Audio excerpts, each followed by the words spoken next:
دوستوں اور بزرگوں، سورہ مزمل کی کچھ آیات آپ کے سامنے تلاوت کی ہیں۔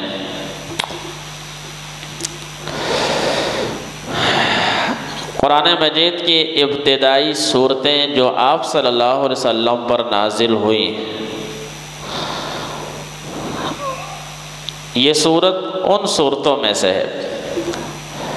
سب سے پہلے تو غار حرا میں آپ پر 5 آیات نازل ہوئیں۔ اقرأ بسم ربک الذی خلق، خلق الانسان من علق، اقرأ وربک الاکرم، الذی علم بالقلم، علم الانسان ما لم یعلم۔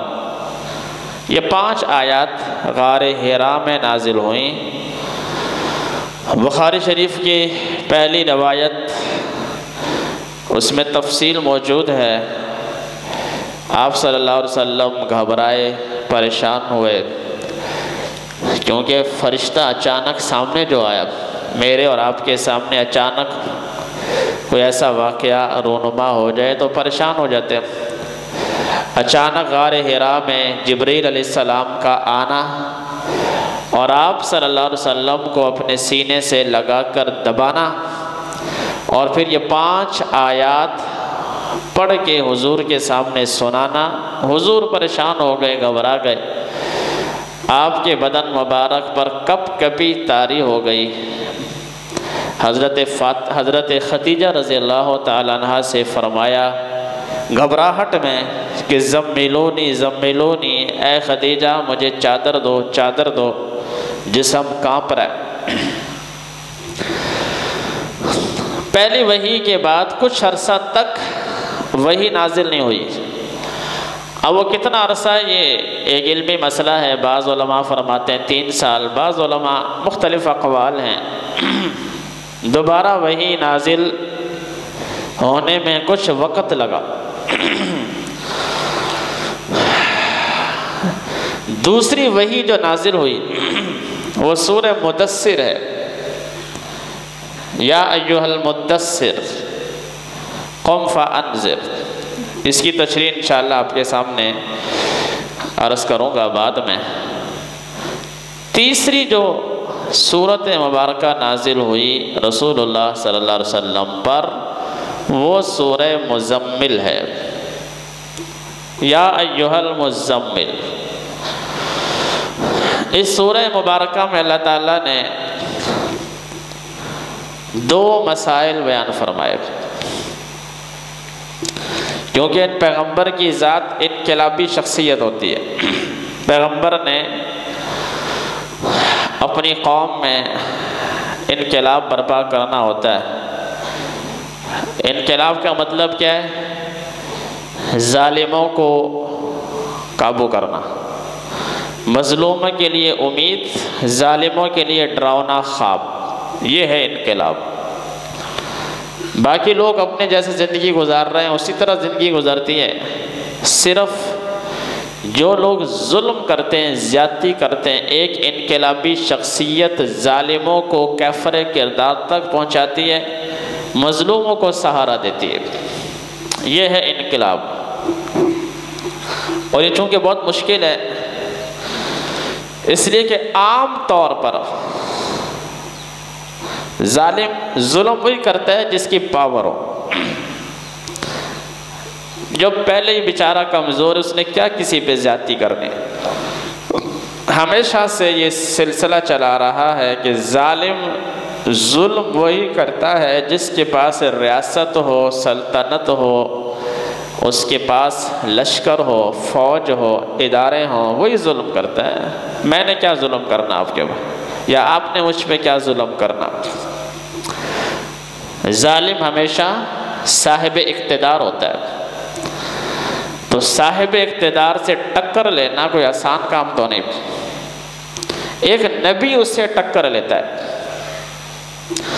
اور نبی کے بعد جو جو نبی کی سنت پہ چلے گا قیامت تک، ہمیشہ سے یہ سنت چلی آ رہی ہے، وہ بھی ٹکر لے گا۔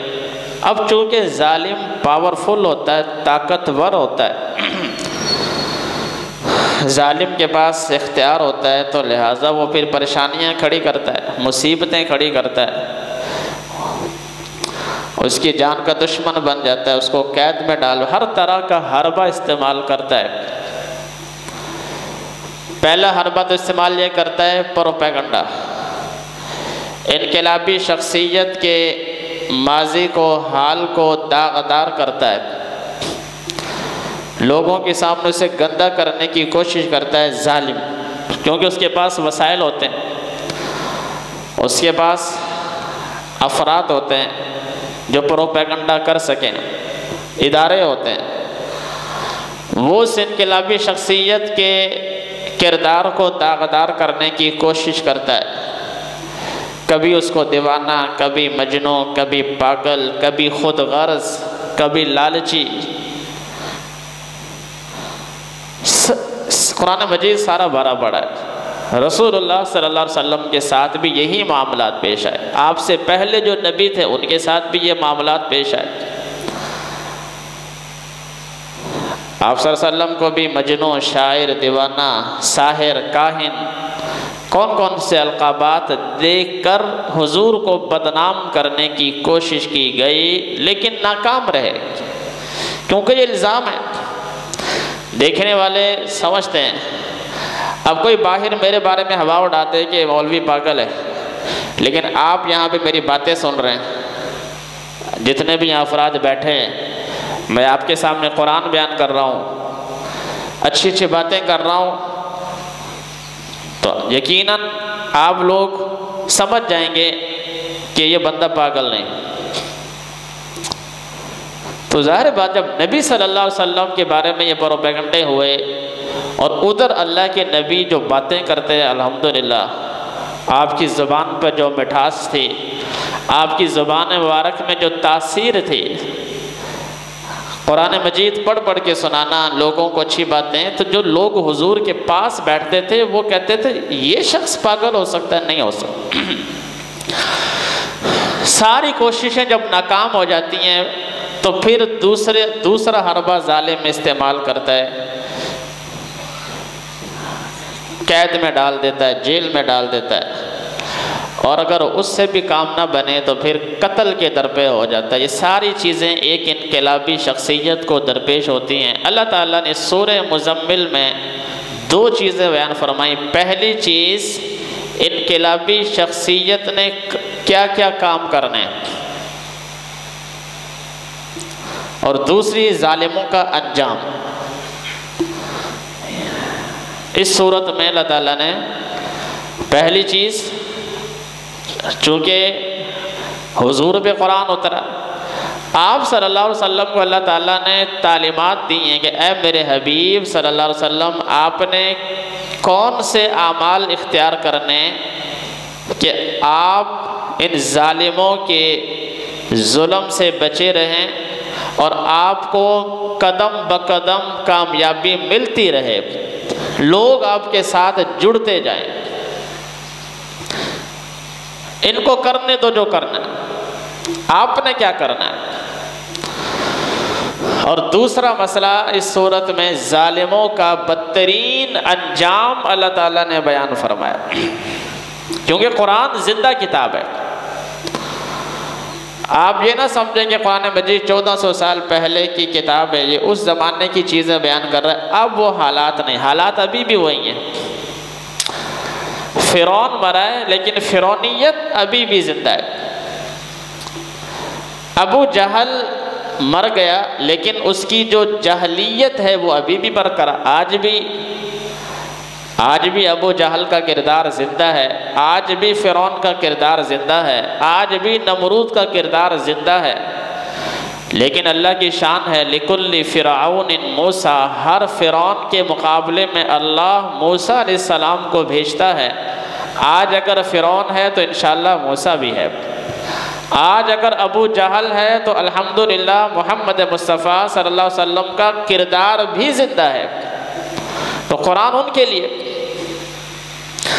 سب سے پہلی آیت میں تو آپ صلی اللہ علیہ وسلم کی شان کو بیان فرمایا، یا ایھا المزمل۔ آپ نے چونکہ چادر اوڑھی ہوتی تھی، اکثر آپ کی سنت ہے چادر اوڑھنا، رات کو آرام کرنا تو چادر اوپر، ویسے بھی چلتے پھرتے آپ کے بدن پر بڑی چادر ہوتی تھی، تو اللہ تعالیٰ کو وہ ادا بڑی پسند آئی، اللہ تعالیٰ نے اسی چادر کا ذکر کر دیا۔ اللہ نے نام نہیں لیا اے محمد، نہیں، اے کالی کملی والے، حضور کی چادر کا نام، حضور کی عظمت بیان فرمائی۔ اللہ تعالیٰ نے یہ بتا دیا کہ اے میرے حبیب صلی اللہ علیہ وسلم، اللہ کے نزدیک آپ کی کیا شان ہے۔ اللہ نے حضور کی اس حالت کو قرآن بنا دیا، چادر۔ اللہ نے اسی حالت کو، جس حالت میں حضور صلی اللہ علیہ وسلم اپنے گھر میں ہوتے تھے یا سفر میں ہوتے تھے، اسی حالت کو قرآن بنا دیا۔ یا ایھا المزمل۔ آگے ہدایات ہیں۔ پہلی ہدایت، قم اللیل الا قلیلا، رات کو اللہ کے سامنے قیام کریں۔ اللہ اکبر۔ یہ فارمولہ ہم سب کے لیے، کیونکہ قرآن کس پہ اترا، کن پہ اترا؟ نبی صلی اللہ علیہ وسلم۔ کن کے لیے اترا؟ ہمارے لیے اترا۔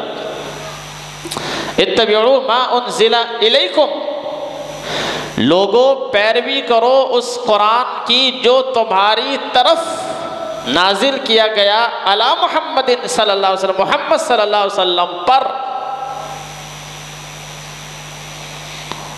وَإِنَّهُ لَتَنزِيلُ رَبِّ الْعَالَمِينَ، قرآن اترا ہے رب العالمین کی طرف سے۔ نزل بہ الروح الامین، آسمان سے زمین پر لے کر کون آیا؟ جبریل امین۔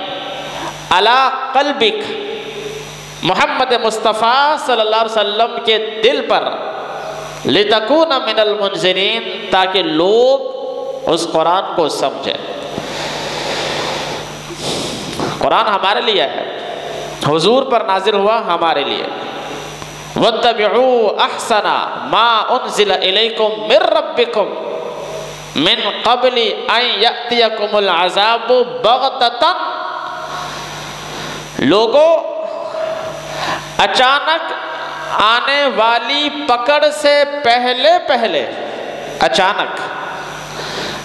اللہ رحم فرمائے میرے بھائیو، اللہ کی جب پکڑ آتی ہے بتا کر نہیں آتی۔ جب زلزلے آتے ہیں تو بتا کر نہیں آتے کہ تیار ہو جاؤ میں آ رہا ہوں، اچانک۔ اللہ نے لفظ بار بار بولا ہے قرآن مجید میں، اچانک اللہ کی پکڑ کے آنے سے پہلے پہلے قرآن مجید کی پیروی کرو۔ احسن ما انزل الیکم، وہ قرآن جو تمہارے لیے نازل کیا گیا۔ من قبل ان یاتیکم العذاب بغتۃ، اچانک عذاب آنے سے پہلے پہلے، وانتم لا تشعرون، اللہ کی پکڑ اس حالت میں آتی ہے کہ تمہیں خبر بھی نہیں ہوتی۔ تو پہلا فارمولہ کیا بیان فرمایا کہ اے میرے حبیب صلی اللہ علیہ وسلم، رات اللہ نے بنائی کس لیے بنائی؟ دن کو تو آپ نے کام کرنا ہے، مصروفیات ہیں، دین کے کام ہیں، دنیا کے کام ہیں، کاروبار کرنا ہے، تجارت کرنی ہے، آپ نے ملازمت کرنی ہے، تھکاوٹ نہیں ہوتی میرے بھائیو۔ بات ہے محبت اور عشق کی۔ اور آج کے دور میں آپ دیکھ لیں، سارا دن لوگ کام کرتے ہیں، نماز کے لیے تھکے ہوئے ہیں، لیکن انہیں کے ہاتھ میں موبائل ہوتا ہے، رات کے 2 بجے تک موبائل چل رہا ہوتا ہے۔ کیوں؟ موبائل سے محبت ہے۔ نماز کے لیے تھکے ہوئے ہیں، اللہ کے سامنے کھڑا ہونے کے لیے جی سارا دن کام کیا ہے، لیکن موبائل دیکھتے ہیں رات کے 2-3 بجے تک۔ پہلے ہمیں پتہ نہیں ہوتا تھا، لیکن اب دیکھیں کہ یہ شہروں میں پتہ لگا ہے کہ رات کے 4 بجے تک ہوٹل کھلے ہوتے ہیں۔ یہ 4 بجے کھانا کون کھاتا ہے؟ 2 بجے کھانا کون کھاتا ہے؟ 3 بجے کھانا کون کھاتا ہے؟ انسان جب سو جاتا ہے پھر بھوک نہیں لگتی، عشاء کے بعد بندہ سو جائے صبح پھر، لیکن جب آپ جاگ رہے ہوں گے تو 1-2 بجے آپ کو بھوک لگے گی۔ وہ تو جاگتے ہیں، وہ کس لیے جاگتے ہیں؟ موبائل ہاتھ میں ہوتا ہے۔ تو محبت کے بعد جب اللہ سے محبت ہو جائے گی پھر یہ مشکل نہیں ہے، اپنے کام کاج کر کے، اپنی دکانداری بند کر کے، اپنی ملازمت جو بھی ہے، اپنے کاروبار ہے وہ کر کے، اب 1 گھنٹہ، 1.5 گھنٹہ، آدھا گھنٹہ، 2 گھنٹے اللہ کے سامنے کھڑا ہونا اہل محبت کے لیے کوئی مشکل نہیں۔ اہل محبت اللہ سے، تو پہلی تعلیم اللہ اپنے حبیب کو یہی دے رہے ہیں کہ اے میرے نبی صلی اللہ علیہ وسلم، آپ نے اللہ کے سامنے کیا ہونا ہے؟ کھڑا ہونا ہے۔ کتنا کھڑا ہونا؟ جتنی آپ کی ہمت ہے۔ رات کا تھوڑا سا حصہ کھڑا ہو جائے، قیام یعنی نماز نفل پڑھنا جو بھی ہے، الا قلیلا، تھوڑا سا حصہ یعنی 2 رکعتیں، 4 رکعتیں، یا آدھی رات، یا 2 حصے، جتنا بھی آپ کی ہمت ہے۔ اللہ تعالیٰ نے باؤنڈ نہیں کیا، نصفہ او انقص، آدھی رات یا آدھی سے کم، او زد علیہ، یا آدھی سے زیادہ، جتنی آپ کی ہمت ہے اللہ سے راز و نیاز کی باتیں کرنی۔ کیوں؟ کیونکہ جس رب نے آپ کی مدد کرنی ہے، اس رب سے ملاقات، اس رب سے ہم کلام ہونا یہ ضروری ہے۔ اس سے آپ کے دل کو تسلی ملے گی، آپ کے دل کو اطمینان آئے گا، کیونکہ لوگوں کی پریشانیاں ہوں گی، لوگوں کی طرف سے سازشیں ہوں گی، اطمینان کہاں ملے گا؟ اللہ کے ساتھ ہم کلام ہونے میں۔ الا بذکر اللہ تطمئن القلوب، اللہ کی یاد سے ہی دلوں کا اطمینان ہے۔ تو اللہ تعالیٰ اپنے حبیب صلی اللہ علیہ وسلم کو پہلی تعلیم یہ دے رہے ہیں، چونکہ ابھی ابتدائی دور ہے۔ اللہ تعالیٰ کو تو پتہ تھا کہ میرے حبیب صلی اللہ علیہ وسلم پہ آگے کیا کیا مسائل آنے ہیں، بڑے بڑے مشکل مراحل سے گزرنا ہے، بڑی بڑی مخالفتوں کا سامنا کرنا ہے، بڑی بڑی جنگیں ہونی ہیں، بڑے بڑے لوگوں کی مخالفتیں ہونی ہیں، لوگوں نے آپ کا دشمن بن جانا ہے، آپ کو اپنے وطن سے نکال دینا ہے، ہجرت پر مجبور کر دینا ہے، آپ کے قتل کے درپے ہو جانا ہے۔ جنگ بدر، جنگ احد، جنگ خندق، بڑی بڑی جنگوں سے آپ نے گزرنا ہے، جنگ تبوک، بڑے بڑے مشکل حالات آنے ہیں۔ تو اس کا حل کیا ہے؟ رات کو اللہ کے سامنے گڑ گڑانا، پہلی تعلیم۔ چونکہ یہ سورت میں نے بتایا ابتدائی سورت ہے، ابتدائی سورت، سورہ مزمل۔ کتنا کھڑا ہونا ہے اللہ نے باؤنڈ نہیں کیا، جتنی آپ کی ہمت ہے۔ چنانچہ آپ صلی اللہ علیہ وسلم اسی طرح فرماتے جتنی آپ کی ہمت ہوتی تھی۔ کبھی ایسا ہوتا تھا کہ آپ 2 نفل پڑھیں، آپ سو جاتے تھے۔ کبھی ایسا ہوتا تھا کہ پوری رات آپ اللہ کے سامنے کھڑے ہوتے تھے، پوری رات۔ کبھی ایسا ہوتا تھا۔ دوسرا فارمولہ، دوسری تعلیم جو اللہ تعالیٰ نے اپنے حبیب کو فرمائی، وَرَتِّلِ الْقُرْآنَ تَرْتِيلًا، اے میرے حبیب صلی اللہ علیہ وسلم، آپ اللہ کے سامنے کھڑے ہو کر آہستہ آہستہ قرآن کی تلاوت کریں۔ اللہ اکبر! کتنی شان ہے قرآن مجید کی میرے بھائیو۔ قرآن مجید میں انسان کے لیے امید ہے، قرآن مجید میں انسان کے لیے روشن راستہ ہے، روشن سبیل ہے، واضح مقصد اور منزل ہے۔ تیز پڑھنے سے انسان تدبر نہیں کرتا، آہستہ آہستہ پڑھیں، آہستہ۔ یا ایھا المزمل قم اللیل الا قلیلا نصفہ او انقص منہ قلیلا، یہ انداز۔ وما من دابة في الأرض إلا على الله رزقها ويعلم مستقرها ومستودعها كل في كتاب مبين۔ یہ انداز، اس انداز سے جب قرآن پڑھا جاتا ہے تو پھر تار اللہ سے ملتی ہے۔ یہ جو رمضان میں اللہ معاف فرمائے، اللہ استغفر اللہ، یہ جو ٹرینڈ